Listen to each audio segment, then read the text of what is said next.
I'm just gonna check the underwater photography guide to make sure we're live because it did give me an error.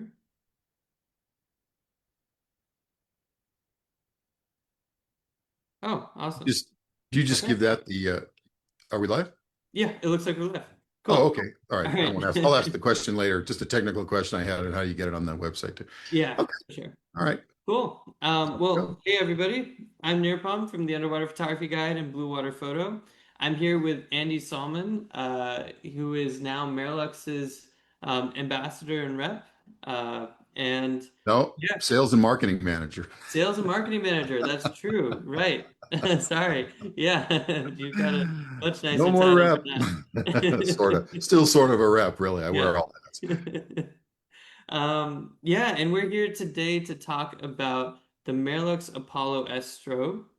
Um, and it's really been quite the newcomer to the market, and it really a powerhouse strobe, and a workhorse for any underwater photographer. So together we've had over 100 dives with this strobe, and we wanted to talk about our experiences in all sorts of places. So Andy, I'll let you take it away to talk a little bit more about the Apollo S. Okay.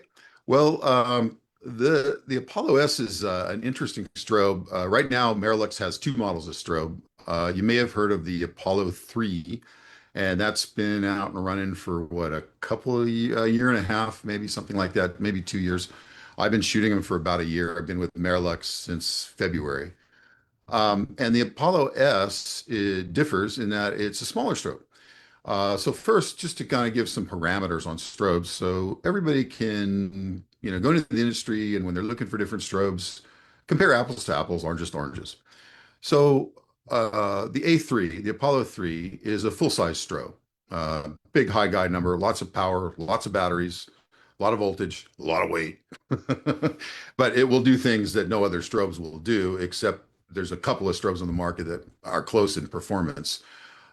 So they're not what we're talking about so much today. We're talking about not full size, but compact size strobes.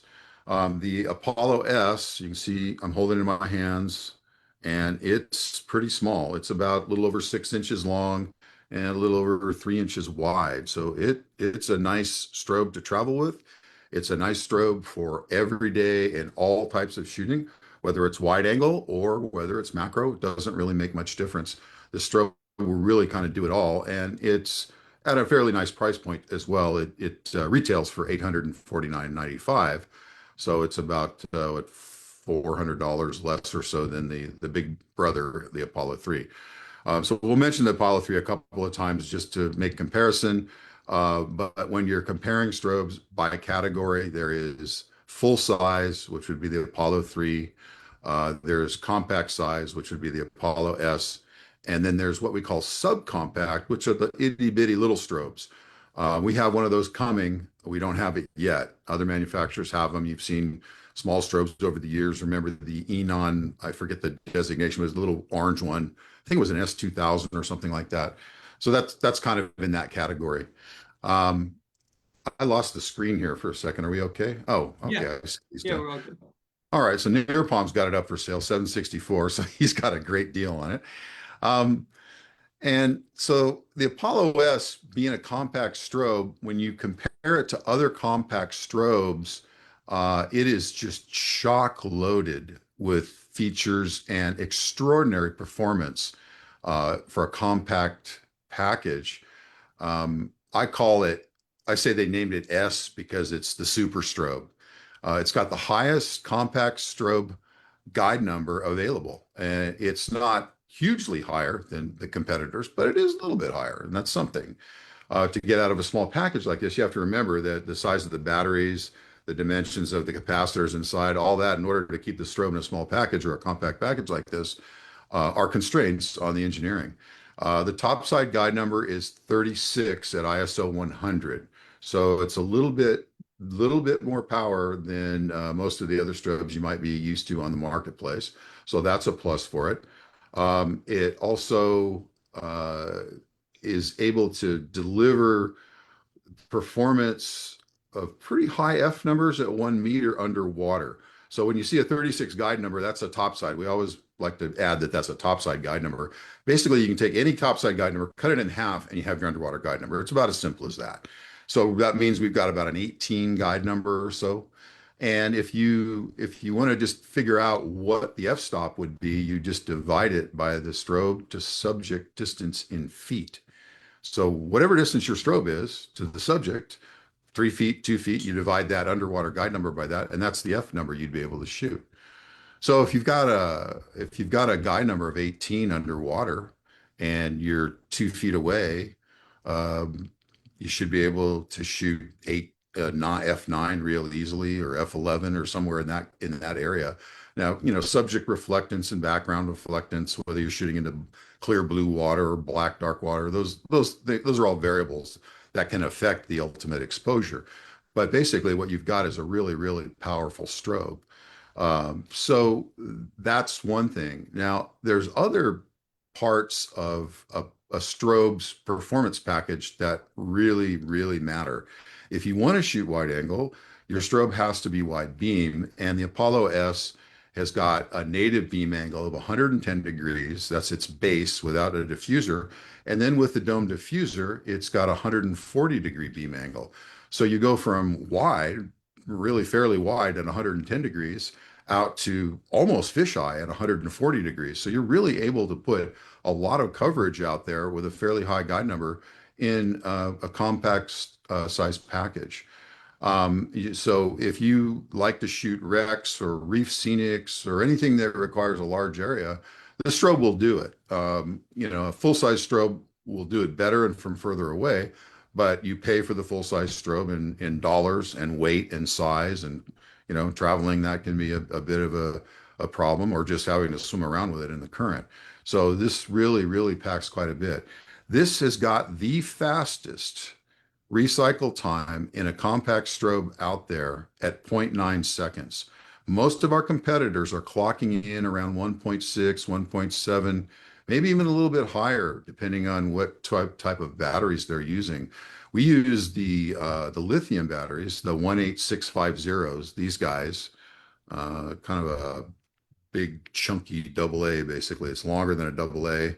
And I think they're 2500 milliamp hour are the ones we're using, something like that. 2600 milliamp hour are the ones we recommend. And we put two of those in the battery compartment. And with the voltage we're able to get out of those, we're able to pack all this horsepower into this smaller strobe and still give you this real fast recycle time. So if you need to make follow-up shots quickly, you're going to get the shot. At zero point 0.9 seconds, we're just under a second. That would be at full power. You can imagine what happens if you turn it down to half power. There's basically almost no recycle time at half power. A lot of the other strobe manufacturers will advertise that there's no recycle time at an eighth power or quarter power. Well, that's pretty easy to do. You can do that with old double A technology and packs of 4 strobes. But to get almost no recycle time at half power and only 0.9 seconds at full power is pretty remarkable. We also have the most flashes per charge of any compact strobe. We're able to deliver 800 full power flashes with the Apollo S strobe.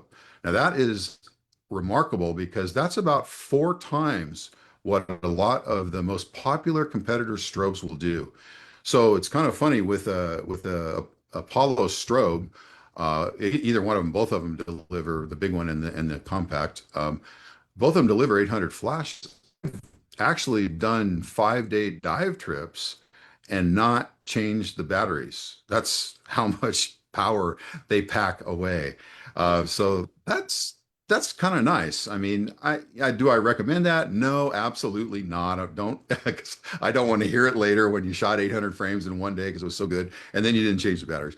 No, no, no, don't do that. I'm not recommending it, but you can get away with 15 dives and not changing strobes if you're not using real high power. And that to me is amazing. So that said, they're easily going to go a day unless you're one of those real crazy fast shooters and you're shooting all at full power, which I doubt you would with this. But I'm sure there's people that do it. But anyway, you get those 800 flashes. Just want to follow my notes here. Excuse me for just a second. The feature set is also pretty remarkable in the strobe. First off, There's a light level control knob on the back that has 12 steps, and that is there for shooting in your manual mode. There are four different modes. So 12 steps into that mode gives you all kinds of manual fine tuning. Okay. So the manual mode is manual mode. You use the 12-step power controller to put it where you want.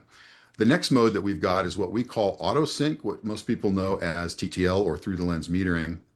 And this allows the diver to shoot the strobe in a mode where the strobe and the camera are communicating and shutting the strobe off when there's adequate exposure. It with this strobe, it's remarkable. Again, I keep using that word, but I'm really blown away. I'm not at 100 dives with this strobe yet, but I'm up there. And the TTL in it is better than anything I have ever seen. I kid you not. Now, one note on that, Marilux, we don't sell a TTL converter. So you have to go out and you have to pick that up from a third party. There's a couple of them that are out there, and Blue Water Photo staff can tell you what's going to work best for your camera. Some of them work with some cameras, some of them don't with others. So you're going to need a special flash trigger. The flash trigger we sell is just a straight manual flash trigger. So you wouldn't be able to take advantage of the TTL without that flash trigger. And But when you do use one of those, and I do use one of those, the TTL is really accurate in this strobe. Now, TTL, just a word on TTL. A lot of people have bashed TTL over the years.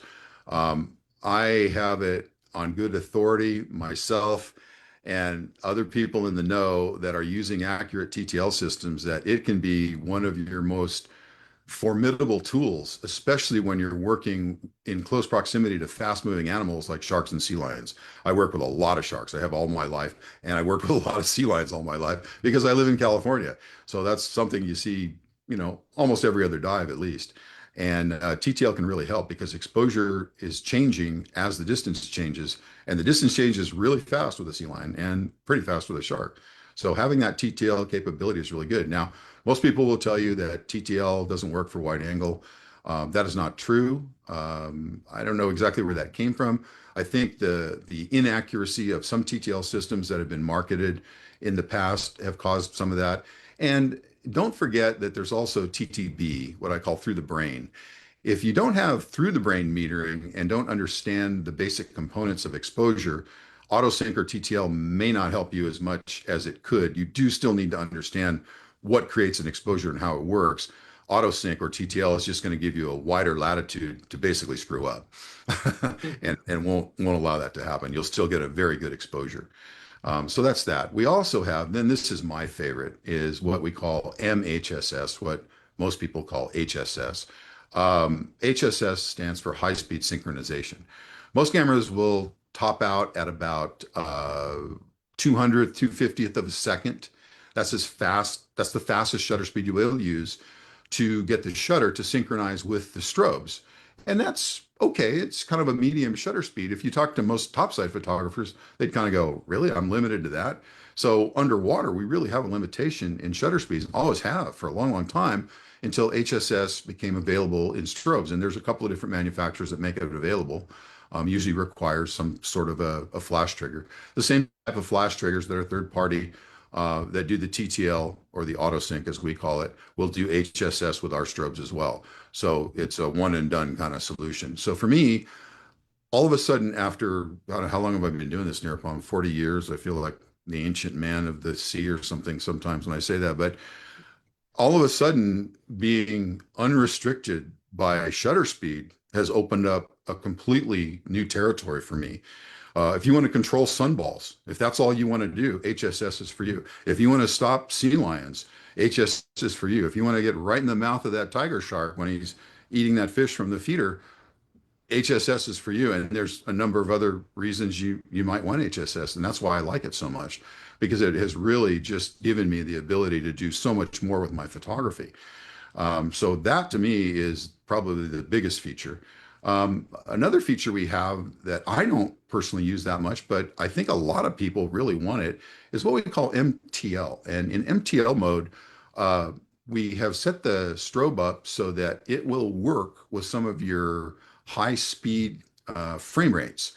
For instance, my R5s will do 20 frames a second or something like that. Well, there's really, even at 0.9 seconds, that's going to be one flash, 20 frames. Okay, that doesn't sound that good. But in MTL mode, we have the capability to do up to 10 frames per second. So yeah, we're not going to get out to your 20 and your 30 and your 40 frames per second and all that stuff. And they seem to up it with every new iteration of camera. But 10 frames a second, you have to admit, is pretty fast. And it's way more than anybody else's strobes are doing in most cases. So that MTL mode is going to allow you, that those of you that want to shoot in those kind of high frame rate modes and still have full power from your flash, MTL mode will do that. So it's full flash, full power flash at 10 frames a second. So we got those four modes again. We've got manual. Everybody pretty much knows what manual is, and 12 steps of adjustment. We've got auto sync or TTL, which has the camera and the strobe communicating with each other so you can capture those fast changing distances and not mess up the exposure. We've got high speed sync to take care of really bright backgrounds without changing your frontal exposure, if it whether it's a sunball or to stop fast action, sea lions, sharks, etc. And then we've got MTL mode for the high frame rate folks that really want to take advantage of what their cameras will do. That's a lot packed into one strobe. And And I then was finally, on all of our strobes, we have a test mode, and the test mode is wonderful because if you've never had a test mode before, you always had to just burn a shot. And that was okay too. You hooked it up to the camera.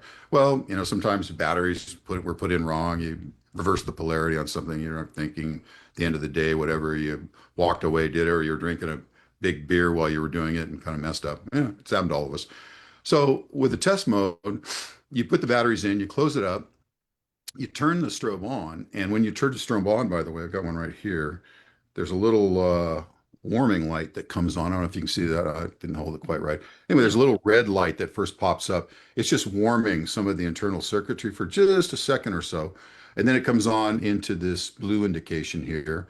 Could be a green indication, and that's a battery life indicator. We'll talk about that in a minute. But once the strobe is on, hopefully I won't blind myself here, and the ready light is on, you just press the button and it fires. So you know that you put the batteries in right and the strobe is functioning properly. So that's a pretty cool little feature to prevent finding out at 60 feet that, oops, the batteries are in wrong. Okay. So that test feature is a big one as well. Now, I mentioned the battery life indication here. So we have a color coded ready light. So the ready light tells you the strobe is ready to fire. It's ready to go again. When it's in blue, that's anywhere from 100 to 80%. Now, I can't simulate it here because I can't just drain the batteries unless I fire this like 250 times or something. But after that, it goes from blue to green when it's 80% down to 60%. And then when after that, when it goes down to 60% to 40%, it goes into purple. And then it goes from 40% to 20% into yellow. And then 20% down to nothing, it's red. So if it's red, you're dead. So there's no reason to ever go into the water with one of the Apollo strobes, not having a pretty good idea whether you're going to make it through the dive or not. So if you've done a couple of dives and you shot a lot and you turn your strobe on, getting ready to do the next dive, and you see yellow, okay, well, yellow is a warning sign, right? Purple, maybe you can get away with it if it's not going to be a heavy dive. So it gives you a chance to judge whether you need to actually make that battery change or not. Quite often you don't. Most times you probably don't need to make that battery change because we pack 800 flashes at full power. But it's nice to have that peace of mind there so that you know that the strobe is going to make it through that next dive. So to me, that is a big plus and could prevent some real problems. Now, the Apollo S and the Apollo 3 that we mentioned before all have a set of sensors ports on both sides. So you can see it says Marilux there. So we realize that a strobe is upright like this, not like this, right? Okay. This is how most people are hanging their strobes and then they're moving it around somewhere. So with having a sensor, it basically, which would be if this was 12 o'clock, you'd have it at the 3 o'clock and the 9 o'clock position. I'm probably screwing this up on the screen. I'm trying to watch myself and see how Yeah, you, you can but see anyway, it. we're on either side, left and right. And we have a little device that's called a Lumalink. They're $349. They allow you to go wireless. And the Lumalink will nest right under the top of a Marilux housing, right and port right into one of the fiber optic cable ports on top, allowing you to use the Apollo strobes without fiber optic cables. No cables. Yes. You're going to ask the question, no cable. Did he say no cables? Yes, he said no cables at all. So a little light is generated from the Lumalink. It's going to trigger off of the camera. It hot shoes into the camera. That light is going to go across here. And as long as it's within a 160-degree angle line of sight of this, which is pretty wide, almost 180, it's going to trigger the strobes for you. Now, if there's something physically in the way, your hand, the grip, the arm, something like that, the light can't go through that. So a little bit of limitation maybe on where you're positioning this. But other than that, you've got wireless triggering capability on your strobe out of the box. All you need to do is add a Lumalink for 349 bucks, and you don't need fiber optic cables anymore or any kind of cables. Okay, so that's a big feature. Now I mentioned in the beginning the strobe is about 6.5 inches long or so, and about 3 inches wide. You're probably wondering how much does it weigh? It's not the lightest compact strobe out there, but by far from being heavy. Its topside weight is about 1.6 pounds with battery and ball. Okay. And that's not heavy at all. That's pretty light. That means you got about 3 pounds of strobes hanging off your housing. Its in water weight is only 0.33 pounds. So you don't need huge systems of buoyancy arms and all that. Maybe a couple of floats, the foam floats, and this thing will be pretty much neutral. We also make a neoprene, looks like a can cozy basically, that you put your beer can or your Coke can if you don't drink like me. Anyway, it looks like that. The ball goes through it. And it's one of those 3/8 thick wetsuit material, neoprene wetsuit material, and that gives it additional buoyancy. And I don't know how to test for that. I don't have the scales to do all that stuff. But when I put it in fresh water, it was almost neutral with that thing on. It was just slightly negative. Or I'm sorry, yeah, a little in salt water, it was slightly negative. In fresh water, it did still sink. I had it in my rinse bin to clean it, like a good photographer should, right? Um, and aside from that, the strobe is rated to 100 meters depth, so it's good to some tech diving depths. Some of those tech divers, some of the tech divers are way down there, 400 feet and more. Not going to work for that, but good to 300, 330. So it'll take care of a lot of what you want to do in those deep wrecks, deep cave systems, and that kind of thing. And let's see what else. Oh, the There's, battery compartment. That's a big plus. Um, we have a water sealed battery compartment, like other manufacturers. Um, so we didn't invent this, but we have a double O-ring seal, first of all. I don't know if you can see that, if the camera will yeah, focus. Yeah, there's the two nice lime green O-rings. And drop the batteries out of here. This battery compartment, I don't know if you can see in there with the way the light is in this room, but that is sealed from the rest of the electronics. So if the worst does happen and you make a mistake, you don't put the O-rings in or you don't grease them and they pinch or whatever happens, you get water inside of here. It's not the end of the world. You can probably salvage the strobe to make it through your trip by flushing it out with some fresh water, drying it very thoroughly, and putting a new set of batteries. The batteries will be toast.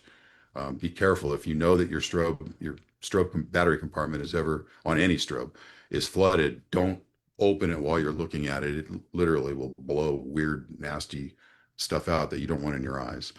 So it is sealed. So that's an important feature as well.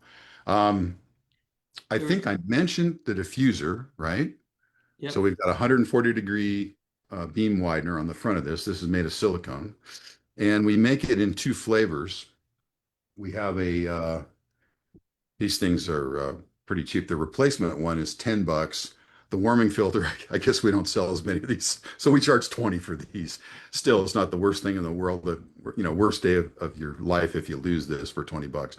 So you can warm up your color temperature with this if you want to, or you can keep it cooler with this to kind of match the ambient. I like to, when I shoot with strobes, there's a couple ways I think about this.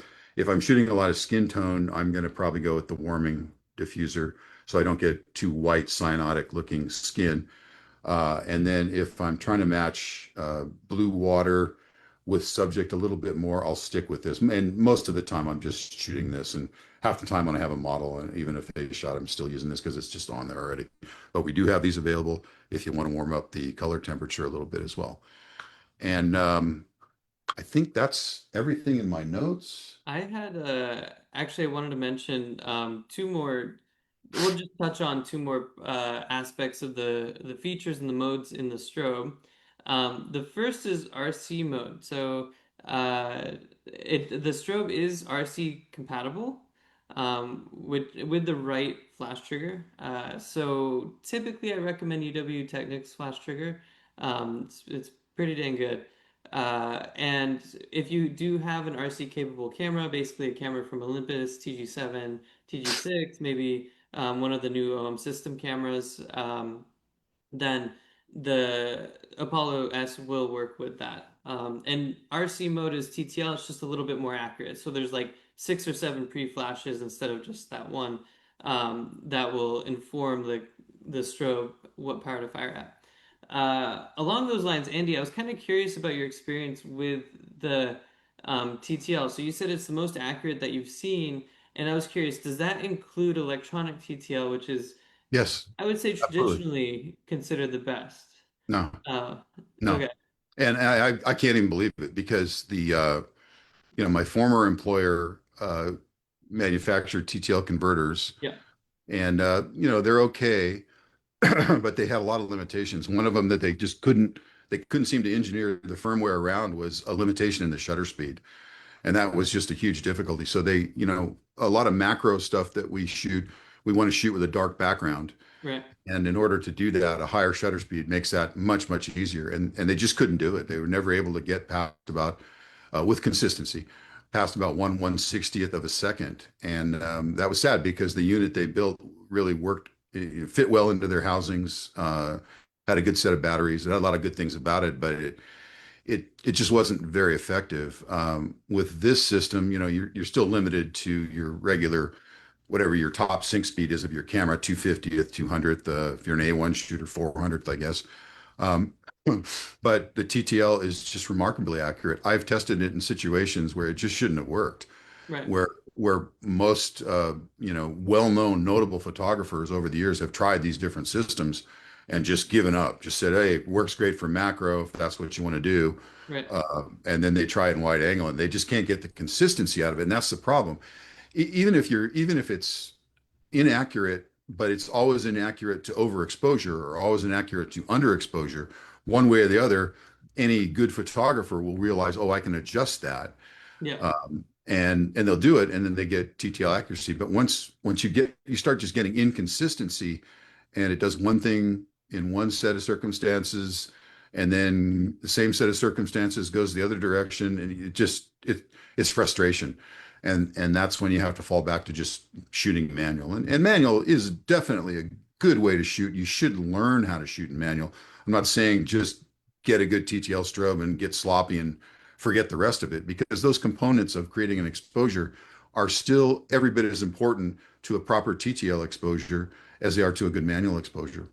But this I found to be remarkably, I've been overusing that word, excuse me, but I couldn't believe it. I just couldn't believe it. I had it in Indonesia recently, and I hadn't gotten the Technics converter up until that point. Sorry, allergies are hell today, and I just blew it into TTL on some wide angle shots first, and man, everything looked good.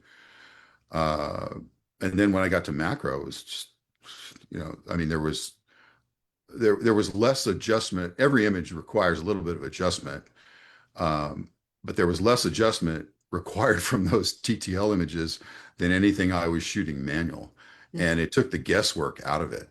That's how accurate it was. I mean, it yeah, was that's awesome. dead on every single shot. No, but it was so close that I could have easily made those same mistakes shooting manual. So when I've got something that's that consistent, I I have to open my eyes and be honest and say, yeah, that's pretty nice. Because I've been my thing when I teach classes was always TTB, forget TTL, through the brain metering. In other words, Right, learn how to do it manually. That's basically what I taught for a long time because we couldn't get the accuracy consistently out of TTL um, equipment. And now that's a thing of the past. If you want TTL, this is the strobe for it. And the A3 is the same thing. Its TTL is real accurate with a more powerful system, of course. Yeah. Um, yeah, I like to tell people that yeah, you definitely should learn how to shoot manual, but your fingers are never going to be faster than a sea lion. And that's really what it comes down to. It's true. Uh, yeah. Now, I think the second feature that I wanted to touch up on was just one of the interesting little, footnotes that you can do with the Apollo S, and that's related to MTL. So the MTL mode, it can shoot 10 frames per second in that burst. But what happens if you slow down your shutter speed? You can actually capture an image where you have a fish or something swimming through the frame, and you can freeze it multiple times in that shot, depending on how slow your shutter is. Is it going to be something that you use every day? No, but it is kind of an interesting little creative technique that you can do with MTL mode, which Yeah. is that was the initial selling point, but I feel like when it comes to actual practical use, it's going to be more like Andy, what you were talking about, just shooting Yeah, faster. I think for most people, well, let me preface it differently. There's a lot of shooters, when we when we choke and buy a $4,000 or $6,000 camera, it's kind of like, man, this thing better do everything, better make lunch for me. Right. That's a lot of money. Yeah. I don't care who you are. That it's a ton of money to pour into something that you probably don't get to do as often as you like to. Yeah. So it's most of the time an expensive paperweight sitting on your shelf or your desk someplace or in your camera pack. So to have these increased capabilities, whether it's HSS, high speed sync, TTL, or the MTL mode, it allows the user to take way more advantage of that expensive camera equipment that they purchased in ways we just haven't been able to do before, at least Yeah. consistently in the case of TTL and basically I think HSS has only been around a couple of years now and a few manufacturers strobes. And that to me is, of course, my favorite. And then Yeah. MTL, well, I haven't played with MTL much yet. And I look at it and I start thinking about things I might be able to do with it. And who knows, maybe that'll become my favorite. I don't know, but it sure would be nice to be able to take a sequence of frames at 10 frames a second and still get full power out of your strobe. That would be pretty amazing. Yeah. Do some really creative stuff with that, some different things. Yeah. And, there's so many images have been taken underwater over the years. The straight basic image is always great to share with people or enter into a contest if that's what you want to do, or try to get it published or something, or blow it up and put it on your wall, whatever you like to do with your images. Doesn't matter. But if you are then all of a sudden able to take a theme and, you know, fire off 10 frames, in rapid sequence and show that to people, it's quite impressive. Yeah. Um, yeah, so it'll be exciting to see what people come up with. I think that's one of the Mhm. neat things about the two new Mirrorlux strobes, both the Apollo S and the Apollo 3.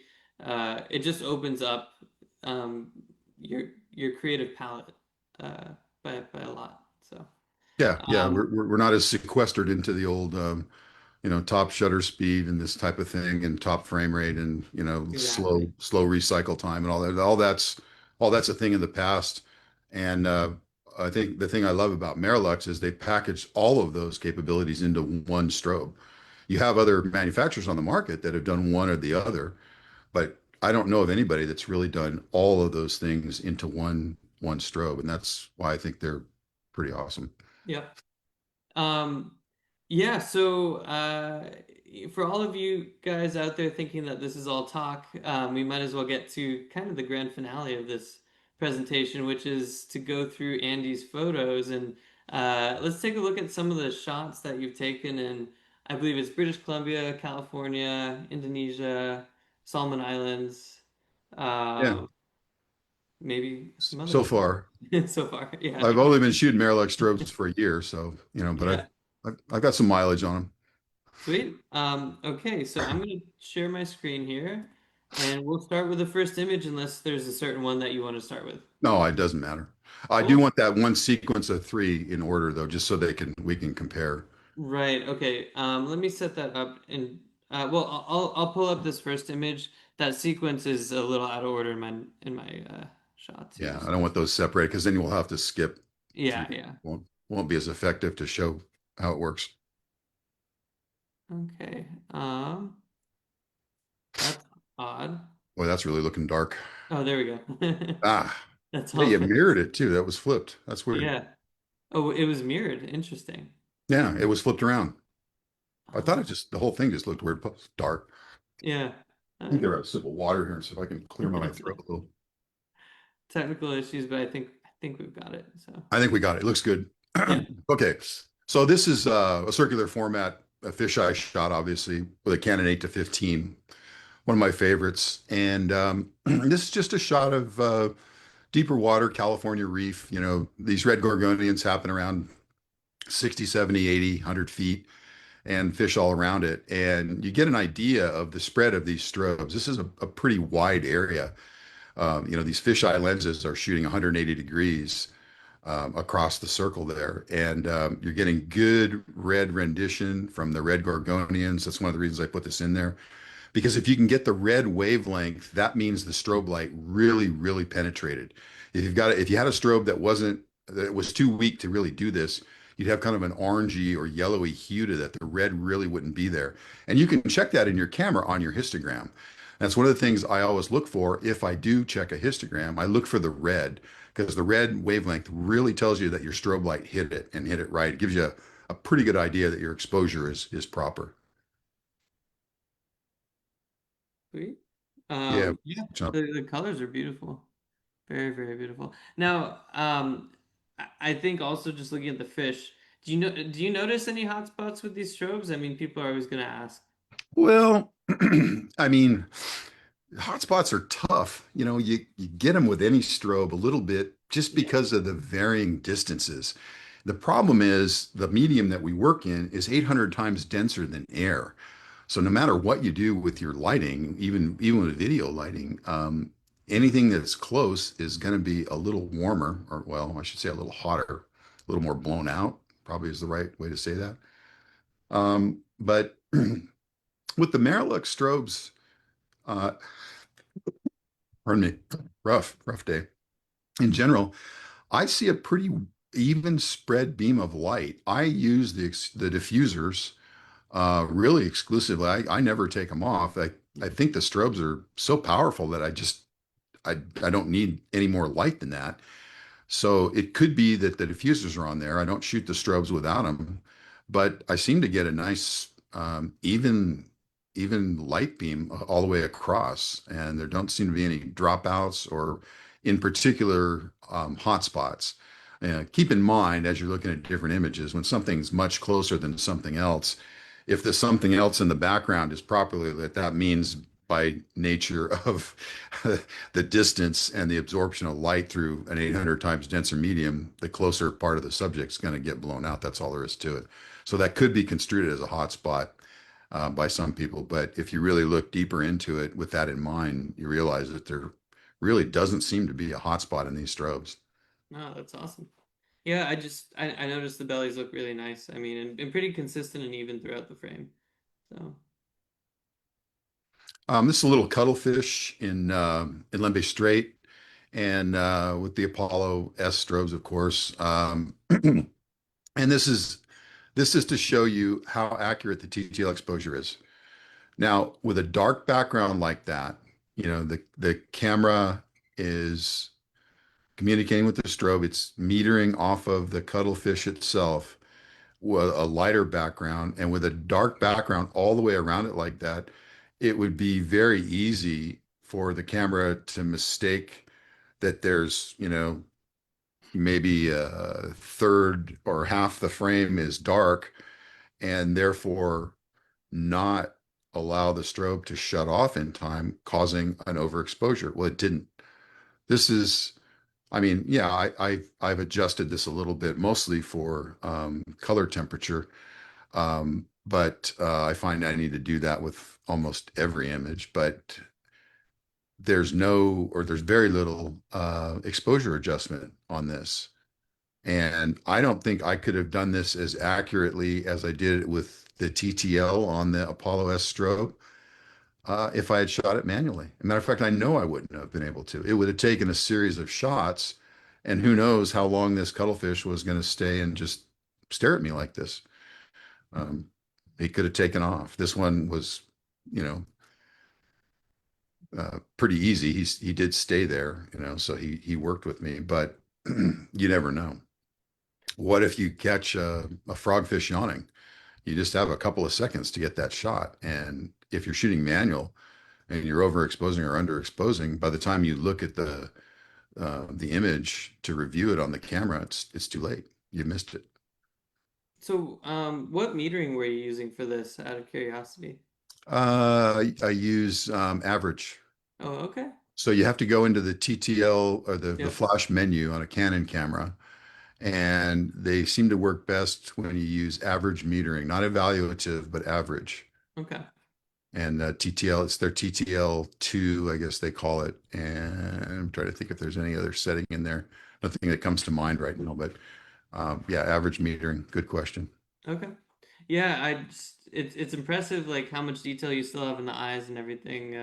It's really hard to take a cuttlefish shot without blowing out the eyes.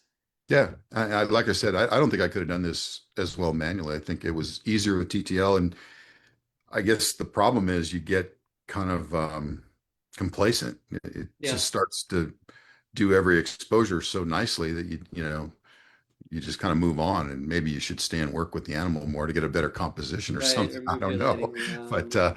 Yeah, as far as just straight exposure, the TTL is just dead on accurate with this strobe. right. Awesome.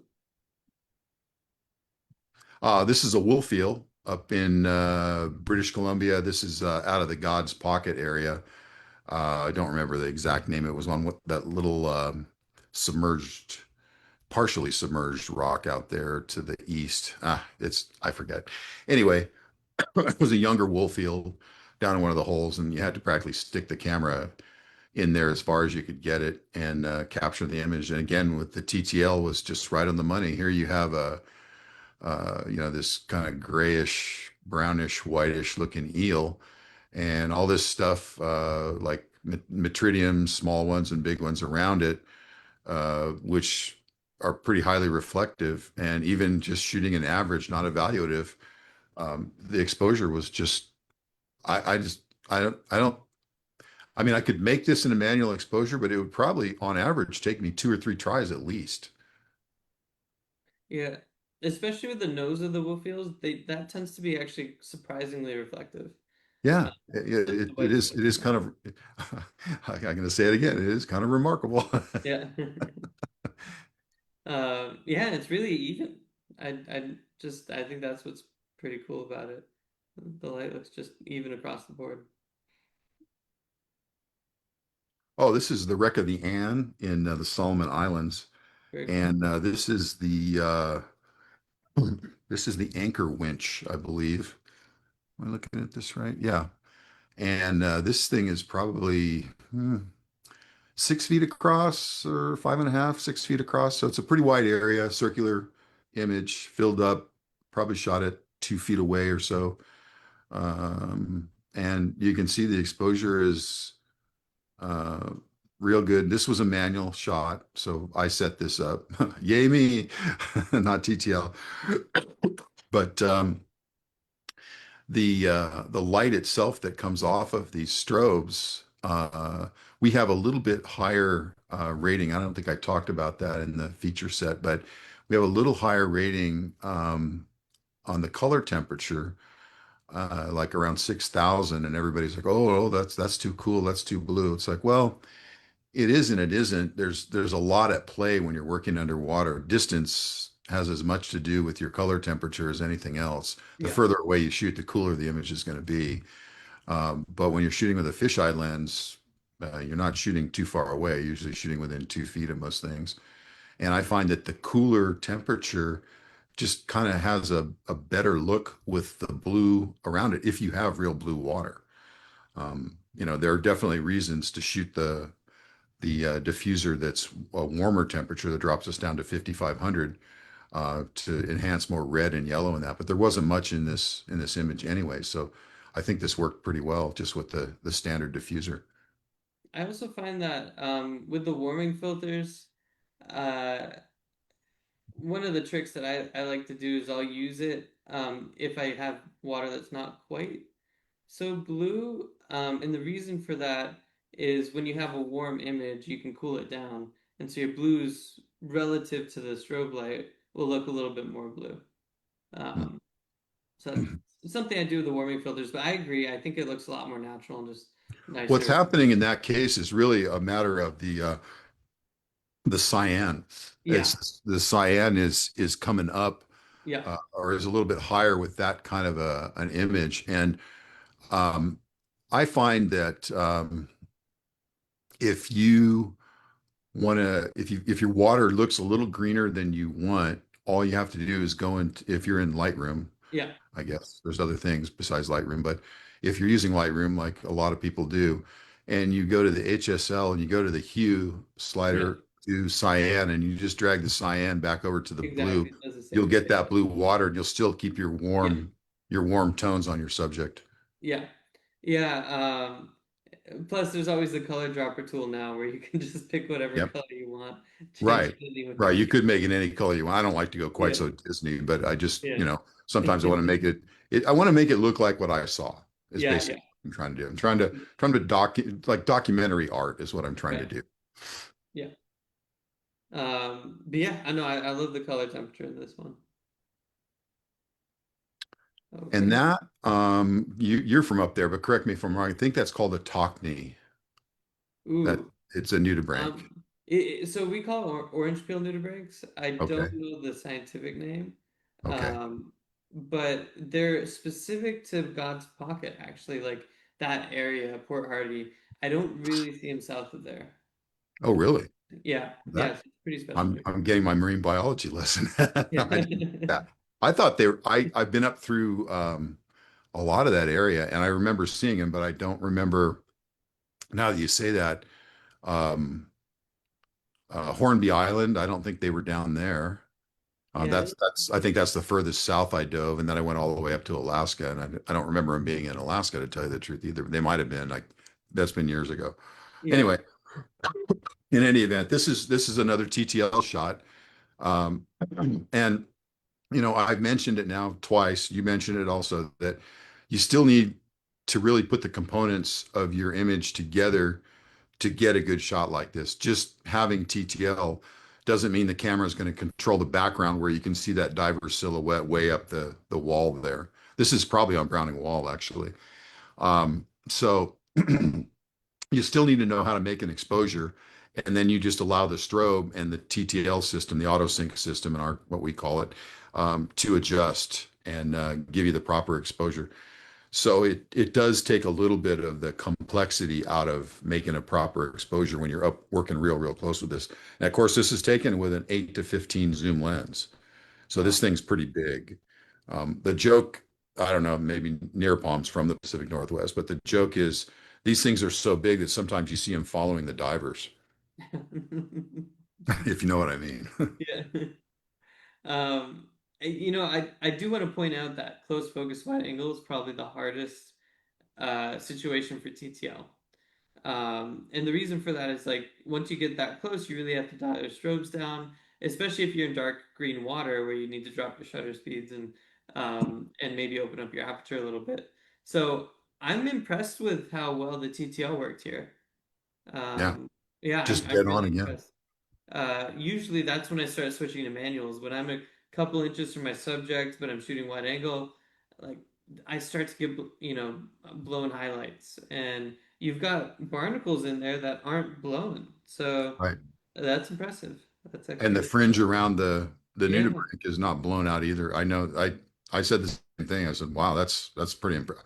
Again, I don't think I could do it without a series of 3 or 4 shots in yeah, manual. Maybe. I mean, it's hard to say, but this made it a lot easier. yeah. That's awesome. And this is back here at home in San Diego. This is at Wreck Alley. This is the wreck of the Yukon, which most people have heard of. And there's this little radar boom on there with other assorted stuff that's all overgrown with the Corynactis. And you can see the different colonies of Corynactis. They're actually battling with each other for territory. Very cool. And then, of course, a diver in the background. And the size of this thing, that dish is probably about 4 feet across. So I'm 3 feet, maybe four-ish, 3.5 feet from this in order to get the diver and a little bit of the background lined up. And the coverage again is, no hot spot, um, good good coverage from the strobe, diffused. I don't know how you could ask much more from the equipment. Yeah, that's great. Yeah, there's not too much backscatter either, which is considering the distance, it's pretty awesome. So, Yeah, that's one of the tricks with backscatter is to keep the strobes high and aim them down.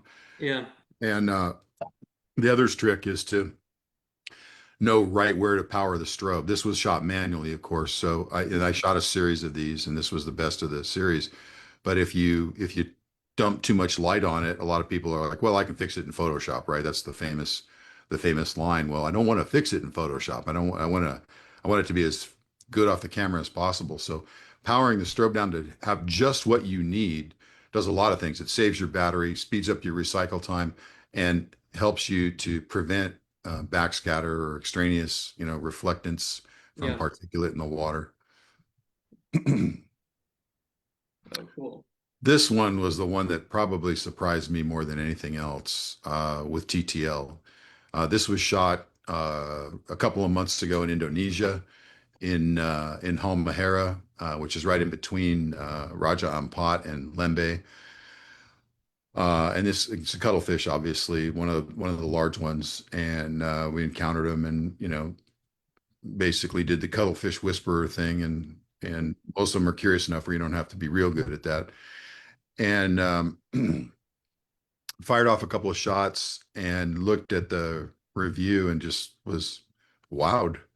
I Yeah, just I again I can't do that better manually. So why not just continue with TTL? And so I did. I just shot a whole series of different frame ups and compositions of this cuttlefish as long as he would work with me, and probably spent 15, 20 minutes with him. And he seemed to be kind of curious about what it all was and what was going on. So luckily for me, he stuck around. that's But again, awesome. TTL was just dead on accurate. That's a cover shot. Yeah. Well, Yeah, and then we did use it for some yeah.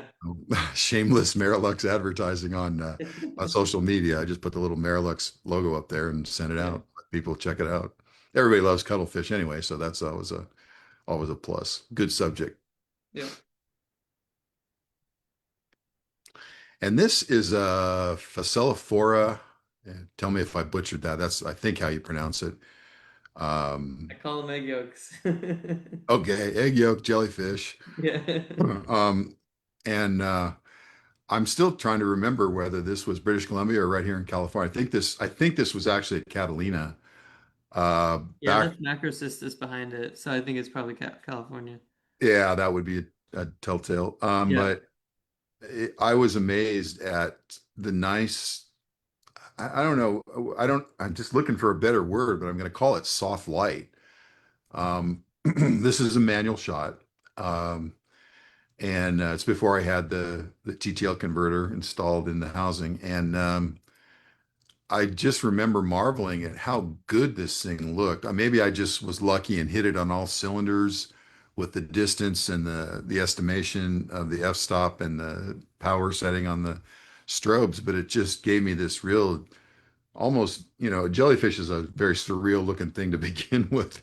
You have to admit, it's just strange. And the lighting on it just really kind of does the trick for a jellyfish. Soft light, whatever you want to call it, diffuse light, whatever it is. And also having knowledge of how to set the background properly with the right shutter speed and f-stop, ISO exposure. So again, I could have probably shot this in TTL as well. Probably would have done fine, but you still need to know those basic, components, those three things to set up a shot, whether you're using TTL or manual on the strobe exposure or not. beautiful. Thank you. Oh, nice. Sea lion mugging for the camera at Santa Barbara Island here in California. Diver in the background trying to get pictures. That's my wife, Allison. and kind of posing. She wasn't trying to take a picture of the butt of the sea lion. Maybe she was trying to get me in the sea lion. I don't know. I don't remember. But anyway, he came in, mugged up real quick. Um, this was a high-speed sync shot because we were shooting sea lions, and quite often they will head back toward the surface or come down from the surface on you. In fact, he had just come down. So I had high speed sync in. I don't remember what the shutter speed was. It wasn't real high. Might have been able to do this with a 250th, but whatever it was, the high speed sync really helped to capture it. I'm pretty sure it was over my top sync speed. But it's, when I'm in high speed sync, it doesn't mean you can't go to a lower shutter speed. You're not stuck at a 500th or something like that. So whatever I needed for the moment, I just dial it in and aim, frame, and fire. And I think the high speed sync helped to capture this image. You do need a higher shutter speed for sea lions because they're constantly moving. I can't tell you how many thousands of sea lion images I've had to throw away because they come in like this and they're just ever so slightly head faking all the time. And when they do that, if you're using a lower shutter speed, the nose, the mouth, the eyes, the whiskers, any or all of that could be out of focus. Yep. You also have potential depth of field issues if the water's dark and you're using an open aperture. So in this case, the higher shutter speed with the high speed sync, I think really helped to manage this image. And it probably wouldn't have been a keeper. Like I said, I've thrown these away so many times, and you just keep on trying, but it's easier when the equipment works with you and gives you those additional abilities. Yeah, is that how you get the if you look at the top of the image, the water at the surface is very crisp. So it Yeah. seems to me like that's with the high shutter that can Yeah, it's got to do be that. because when you aim up there, it's Yeah, almost the death of the image, almost right. guaranteed. You know how fast you're moving with these guys panning the camera, and you just don't have time to adjust. Yeah. Yep. So if you can keep that higher shutter speed up there, your chances of having keepers, even in a real high kinetic situation with these guys, Yeah. frenetic situation even, you're going to get more, and you're going to get more of their face in focus. Hmm. Ah, coconut octopus, everybody's favorite clown of the undersea world. This is in Lembe Straits, and these guys they're so fun, they're so curious, and they'll hide in these shells, the two halves of the clam shell, or they'll have a clam shell and a piece of garbage, and they'll climb down inside and hide, and you just see these eyes peeking out. And then if you hang out long enough, they start, getting on red alert basically, and they want to run away. So they open up their clamshell, they pop out, and they take off. So you don't have a lot of time. You could shoot these manually, and I certainly have, and successfully sometimes, but not as successfully as I did with the TTL in the Apollo S strobe. Having the TTL just allowed me to shoot, reframe, recompose, wait for the right moment, and shoot again without having to continually review and think about my exposure. Distances were changing a little bit, not greatly, but a little bit, and that's going to change the exposure, of course. Right. So with the auto sync TTL and the Apollo S strobe, I just didn't have to worry about it much. And it was so odd because for the longest time I've shot this kind of thing manually, because of the ineffectiveness of most TTL systems that have been out there to date. And then once I started trusting the system, I just got more and more and more keepers. And so when you get more keepers, it's not that I want to have thousands of images of the same thing. It's that I want to have that one moment, that one special moment. And to me, of this group of images that I had, this was probably the best one. I think there's a little bit of eye contact. His little exhaust port is kind of open, so he's pumping along, and I don't think I clipped any of the tentacles off, so that's always a problem with octopus. Again, TTL just really did the job.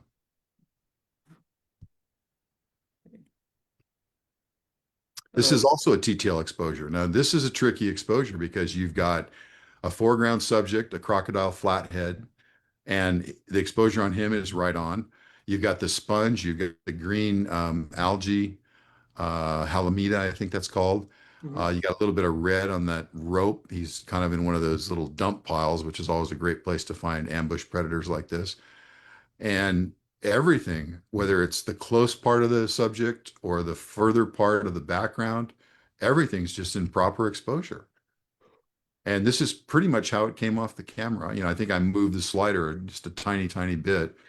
TTL in darkness like this will tend to overexpose things, but check this out. So the little silvery fish in the background, now a couple of those are a little bit highlighted out, but for the most part, they're not just completely blown out.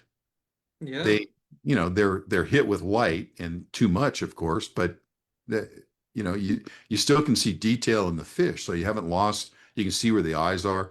Quite often in an image like that, you'll just blow everything out and just be this little white blob in the water in the background. So even those didn't get, fried from this exposure. So again, yay for the TTL. Yeah, that's impressive. You're going all the way from that really dark alligator fish or crocodile fish or Crocodile, crocodile. yeah, Yeah. crocodile flathead, Yeah, crocodile. yeah. All the way to the glassfish. So that's Yeah, yeah. it's like I said, I'm not gonna say that again. I'm not gonna say remarkable again. Oh, I just said it. All right, so here's one of my favorites. This is a big ugly fish we have here in California called a cabezon. Got a big huge head, cabeza, big head, and so he's just hanging out here. This is actually on one of the wreck dives. I think this was on the Yukon, and he's sitting in this yellow encrusting sponge, which made it for a nice kind of background around him, a little bit of texture, a little bit of color. Doesn't match him so much that he doesn't pop out. TTL nailed it Hmm. again, just nailed it. Oh, a little reef shark. So you don't see too many sharks in Indonesia. Certainly not as many as there should be, or there were at one time. I've been diving Indonesia since the 90s, and there used to be a lot more sharks. And of course, that's due to shark fishing. So we won't go down that rabbit hole right now. But at any rate, we did come across a reef where there were quite a few of these blacktip reef sharks, and they weren't too afraid. So we did the old empty water bottle trick and got a few of them to come in and get excited and swim around us a couple of passes, and not too bad. So take a guess what I did with this TTL. TTL. Now, typically on something like this with that much blue background and just that little bit of white area up front where it's going to read that reflectance and all that blue, the ratio of dark blue background to that white area has got to be 20 to 1, if not greater. And still, the TTL worked remarkably well on white. So that tells me that, the way they've done this is just engineered properly for a TTL system to be consistent. I would have never dreamed of trying to take this picture any other way. And the nice thing with a shark is as they change distance, especially when they're closing, you may have a good shot at, say he's 4 feet away, which is kind of typical for one of these little 5 foot reef sharks. Um, say your exposure is right at f8 at that distance. Um, and then he comes in and he's 3 feet away all of a sudden. Well, that 2 feet probably would have required at least a stop and a half of Yeah. aperture adjustment to not overexpose the shark. I didn't adjust anything. I just let it shoot. Yeah. Or strobe adjustment, which you don't even have time to reach up there. No, you So don't have time to do it. He's yeah. swimming, and you're not going to get this decent composition of a shark. Um, is at a 45-degree angle Yeah. coming at you like this. It's a little bit of a natural history, but I call it artistic natural history, right? His tail is turned in because their tail is constantly moving and it's turned towards you. Quite often you'll get a picture of a shark like this. And again, I've thrown away so many where the tail's just curved out. So in the image, it just looks like the tail doesn't exist. It's Mhm. not there. It's not showing up. So good composition. And you only get a second, a split second to do that. You don't have time to reach up to one strobe, let alone two strobes and make an adjustment or even change your aperture. Right. You change your aperture, you change your background as well. So Yeah. Yeah, it's tricky. That's awesome. And Very there's no tricky. blowout. No Yeah, blowout no on top. blowout. Yeah. Same with you? It's the giant sea bass in our kelp forest at Santa Barbara Island down at about 70, 80 feet, where the water's pretty dark. And this one I put in here because of the high recycle, or the, I should say the low, the high speed recycle or the low recycle time. This sea bass was swimming around with four, five divers on this dive and was just going ring around the rosy to each diver and coming in usually the same direction each time. So you really did have time where you could have set it up manually, and I did. Um, but the fish wasn't in front of me for very long. And in the strobes I used to shoot, which are very good strobes, I would have maybe got two frames because I was having to shoot fairly high power. He's pretty dark, and he was keeping his distance a little bit. He was a little over 3 feet away, and so two shots would have been about it. With the fast recycle time of the Apollo S, I was able to trigger off 5 frames. Usually started out early, one frame that I knew probably wasn't going to be right, but I had basically four decent frames every time he passed by because the recycle time was so low. How were the frames in between? Like, were there any misses that were in between, or was it just like No. more consistent? If you're, if you bury the shutter release, Hmm. you'll drop out at about uh I mean it depends on the power setting. Yeah. But if you're up above a half power, you'll probably drop a shot every sixth shot. I think it's like four you can count on, five Really? maybe, and six is probably going to be dark without flash. I mean, that's At pretty most of the good. settings I use, I don't use full power that Yeah. often, but this was probably, I don't remember the exact setting, but it was probably 3/4. Okay. So if Yeah. I was dropping in 1 out of 6, that's not too bad. That's pretty fast. That's not bad at all. I've heard strobes that have been called 30 frames per second strobes. That might be at quarter power, but once you edge up towards full power, they're like 2 seconds. So Right. And yeah. that's impressive. And like I said, I was trying to keep this was a little bit of an overcast day. So I don't remember Okay. the aperture. My guess is it's probably around f8, f9 Yeah. on a day like that at ISO 400. Um, so pardon me. Again, a very dark subject that absorbs a lot of light. Yeah. So even though he may be within the guide number, just his skin, his scales is like a moray eel. They're what I call light absorbers. Yeah. I don't know how they do it. It's just the darker texture, the darker color, whatever it is. And so you can see the exposure is right. The white on the bottom of his mouth, bottom of his jaw is not blown out, but it's proper white probably. Could maybe Hmm. be just a just a pinhead higher than that, but I didn't want to overexpose him. And if you overexpose that white, then you kind of lose the whole image. Yeah. So, and luckily for us, this guy came around and around and around. So he gave us plenty of practice shots. But the high recycle time, I knew right away when I came back to the surface. I almost went into decompression on this dive because I forgot I was at, almost 80 feet. And this guy swam around with us for like 50 minutes. And I, That's I looked at my awesome. computer at one point and went, oh man, I need to go up. Wow.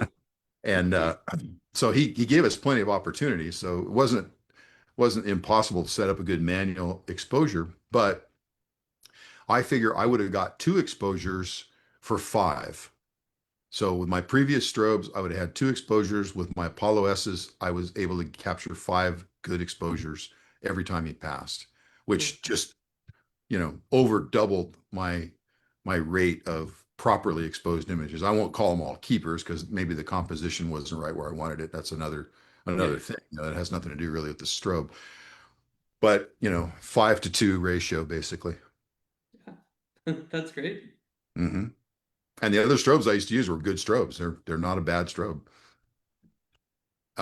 Turtle, green sea turtle out in Indonesia was a flyby. The turtles there weren't very cooperative. There was a lot of uh, where you've probably seen this before. Turtles spot you a few feet away, and Yeah. you think you're going to get close, and they're looking at you, and then they just get up and take off. So somebody's probably hunting them or something, or they're just afraid of people. I don't. Maybe they've never seen people.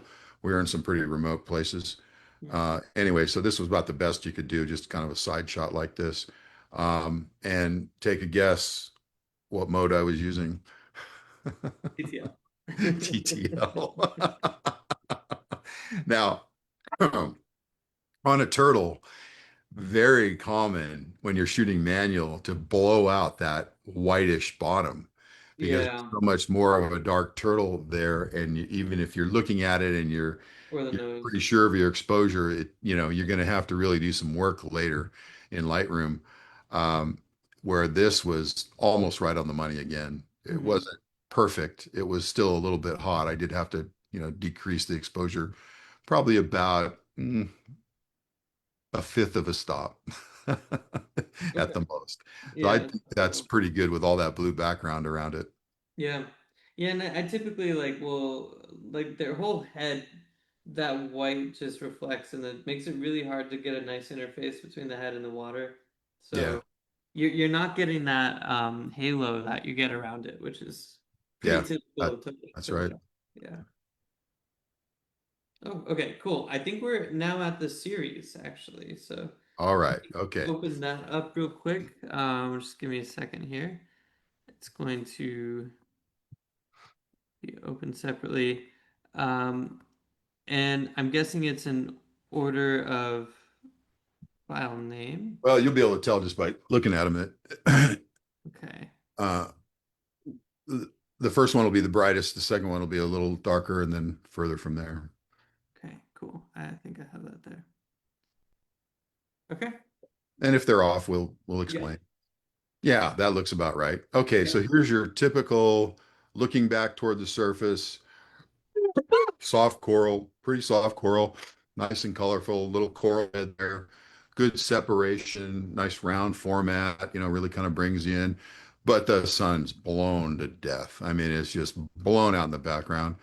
Could you fix this in Photoshop? Yeah, you could make it better, but I don't think you could actually fix it. That's just the center of that sunball area is just too hot. So then this is an example, what's coming up is an example of what high-speed sync can do for you. So if you go to the next slide, I doubled the shutter speed. I didn't touch anything else. ISO, aperture, strobe power, nothing else. Oh, that's all the way. Okay, there we go. So there's a 500th of a second. So the first shot's a 250th of a second. That's the top sync speed on almost all the cameras out there. You can't go higher and have synchronization with your strobe. You'll have a picture of your shutter. Okay, a black section, usually from the bottom on most cameras. So this is at double that. High speed sync enabled me to tame down that sunball with a 500th of a second, 1/500th of a second shutter speed, which I could never ever do before. Hmm. But wait, there's more. So switch to the next one. There is at 1/1000th of a second, and I still have reasonable water around the upper area, but totally tamed the sunball into something completely reasonable at this point. Not blown out, not huge areas. Yes, there's some bubbles over there. Those are my bubbles. And I know it's not the perfect picture in the world, but it's in here to illustrate what high speed sync can do for you. So a And 2/50th of a second, a 500th of a second doubling, and then another doubling from a 500th to 1/1000th of a second. Blown out at 2/50th, my top sync speed. Could I have cranked up the aperture? Yes, but then I would have had to bring in more strobe. Okay. yep. And I wanted to keep that aperture. I could have done it. There's other ways I could have, changed two stops basically, but then I would have had to bring up the strobe power. Some strobes at some distances aren't going to have enough. You're going to run out of strobe power before you're able to do this. So by just simply changing that shutter speed, you can change your background. And especially if it's very bright, you can tame down a bright background without changing anything else. You can leave your ISO, your strobe power, your aperture all the same and just darken up the background. So it's a big benefit of HSS. Yeah. Yeah, no, it's huge. I think one thing that's important to know about HSS is it's kind of like a mini burst coming from the strobe. So a lot of people don't realize that it's like multiple flashes happening during that one shutter. It's not going to be the same as MTL where you like see those flashes, but that's how it's able to add that extra light at the higher sync speeds, basically.